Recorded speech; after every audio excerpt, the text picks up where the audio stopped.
मागेल ती लोक मला देणार आहेत का नाही?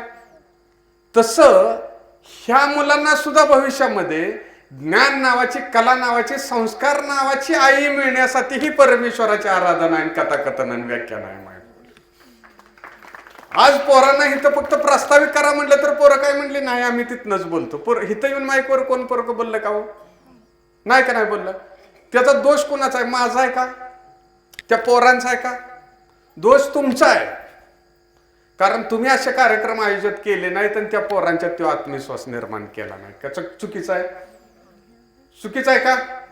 ही तुमच्या पोरांना इथं माईकवर येऊन दोन शब्द तुमच्या गावात, तुमच्या गल्लीत, तुमच्या मंडळात, तुमच्या मंदिरासमोर बोलावायला धाडस होत नाही. हा दोष आपला आहे का नाही?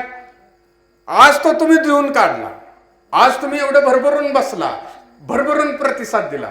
पुढल्या वेळेला त्यांना सुद्धा वाटल मागल्या वेळेला जयवंत आवटेला आणलं, आता दुसऱ्या कुणाला तर आणूया आणि प्रस्तावित मी करणार. त्यासाठी आजचा हा कार्यक्रम आहे.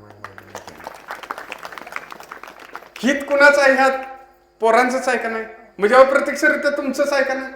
आता पुढल्या वेळेला कार्यक्रम आणायचा असेल त्या वेळेला मुलांना म्हणायचं आम्ही सगळे बसणार, वक्ता येणार, तुमच्यातल्यानं 5 मिनिटं इथं बोलायचं.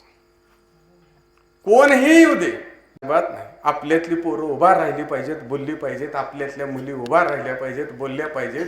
तुम्ही अंधारातून प्रकाशात आला, तुम्ही तिमिरातून तेजाकडे आला. मुलांचं भविष्य सुद्धा असं घडवायचं आहे. म्हणून हे दत्त मंदिराचे कार्यक्रम आहेत. हे मुलींनी सुद्धा उद्या आलं पाहिजे. इथं बसलेल्या हे दिदी आहेत का नाही? पुढल्या कार्यक्रमाला दिदी तुम्ही, तुमचंच आहे ना हे मंदिर, आहे का नाही? पुढल्या कार्यक्रमाला तुम्ही इथं प्रस्तावित करायचं.